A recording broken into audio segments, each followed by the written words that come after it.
Ever wondered how one of the most formidable military machines in history began to crumble from the inside out? It wasn't just about battles won or lost on the front lines. A huge part of the story lies in a deep, corrosive breakdown of trust between Adolf Hitler and his own top generals. How did the leader of the Third Reich, a man who demanded absolute loyalty, come to view his most experienced military minds as adversaries? Let's dive into the complex web of ambition, ideology, and battlefield blunders that led Hitler to sideline the very men he needed most. In the early days, things looked very different. The Blitzkrieg strategy, conquering Poland and France with lightning speed, was a stunning success.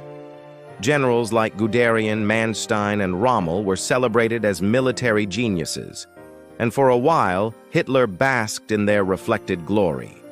He saw their victories as a direct result of his own visionary leadership. This period, from 1939 to 1941, was the high-water mark of their relationship. The generals delivered spectacular wins, and Hitler, in turn, gave them the resources and the leeway to execute their brilliant plans. There was a sense of shared purpose, a belief that together they were unstoppable. But even in these moments of triumph, the seeds of future conflict were already being sown. The first major crack in this foundation of trust appeared during the Battle of Dunkirk in 1940. As the British and French forces were cornered, with their backs to the sea, a complete annihilation seemed inevitable. The German generals, especially Gerd von Rundstedt, were ready to press the attack and finish the job. But then, a startling order came directly from Hitler: halt. To this day, historians debate his reasoning. Was it a political move hoping to make peace with Britain? Did he overestimate the Luftwaffe's ability to finish the job from the air? Or was he simply afraid of overextending his precious panzer divisions?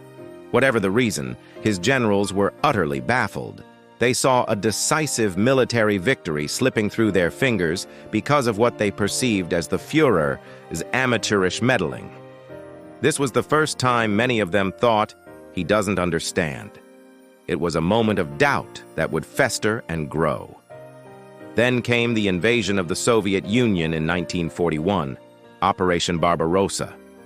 This was Hitler's ultimate ideological crusade, and it was here that the rift with his generals became a chasm. Initially, the invasion was another shocking success. The Wehrmacht pushed deep into Soviet territory, capturing millions of prisoners. But the generals, trained in the Prussian military tradition of focusing on decisive battles and destroying the enemy's army, wanted to concentrate all their forces on capturing Moscow before winter set in. They believed taking the capital would cripple the Soviet command structure and break their will to fight. Hitler, however, had other ideas. His objectives were more economic and ideological. He diverted crucial armored divisions away from the central push towards Moscow, sending them south to capture the resource-rich regions of Ukraine and the Caucasus oil fields. To him, the economic resources were more important than the symbolic victory of taking the capital. The generals were aghast. They argued passionately that this was a strategic disaster, splitting their forces and losing precious time. The brutal Russian winter was approaching, and they knew their troops and equipment were not prepared for it. When the advance on Moscow finally resumed, it was too late. The first snows fell, the mud turned to ice, and the German offensive ground to a halt just miles from the city. The generals saw this failure as a direct consequence of Hitler's disastrous strategic intervention. Their trust in his military judgment was shattered. The catastrophic defeat at Stalingrad was the point of no return. As the German Sixth Army was encircled by the Red Army, its commander, General Friedrich Paulus, repeatedly requested permission to attempt a breakout. His senior officers on the ground knew it was their only chance for survival. But Hitler, sitting hundreds of miles away in his headquarters, forbade any retreat. He promoted Paulus to field marshal, a grim reminder that no German field marshal had ever surrendered.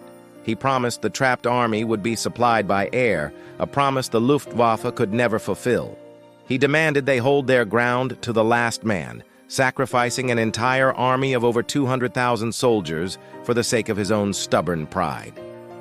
For the German officer corps, Stalingrad was more than a military disaster. It was a profound moral and professional betrayal. They had been trained to believe that a commander's first duty is to his soldiers. Hitler had ordered them to their deaths for no strategic gain.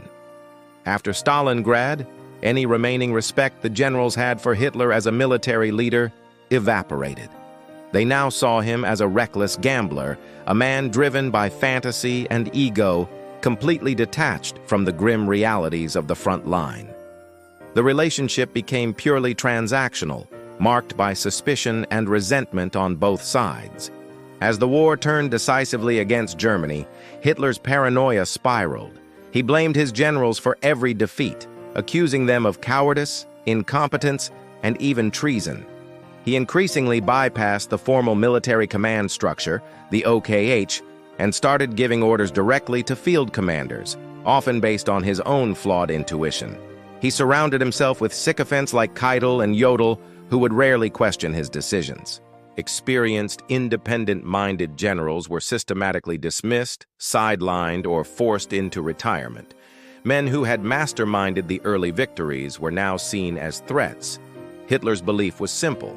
If a plan failed, it was because the generals lacked the National Socialist will to win. It was never his strategy that was flawed, but their execution. The final, fatal blow to this broken relationship was the July 20th plot in 1944.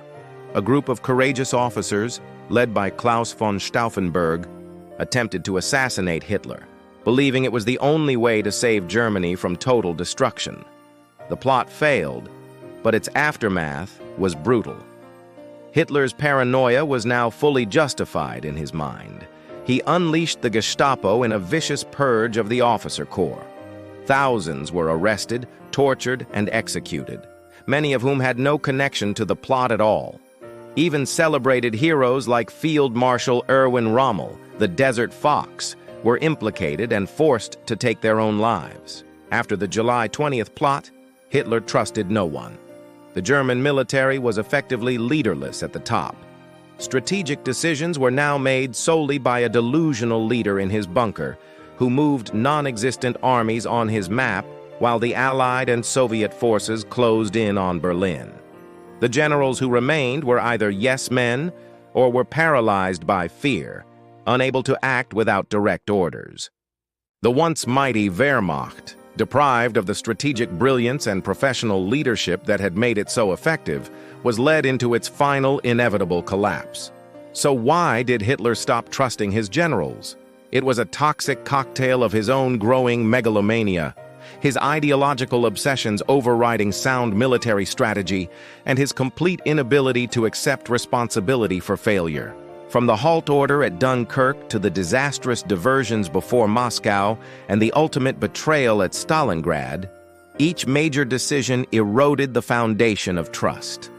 The final break with the July 20th plot was merely the tragic conclusion to a long and painful process. A leader who demanded absolute loyalty ended up trusting no one, and in doing so, he sealed not only the fate of his generals, but the fate of his entire regime. Thanks so much for watching. It's a complex piece of history, and I'm glad we could explore it together. If you found this interesting, please hit that like button and subscribe for more deep dives into history. Let me know your thoughts in the comments below, and we'll see you in the next video.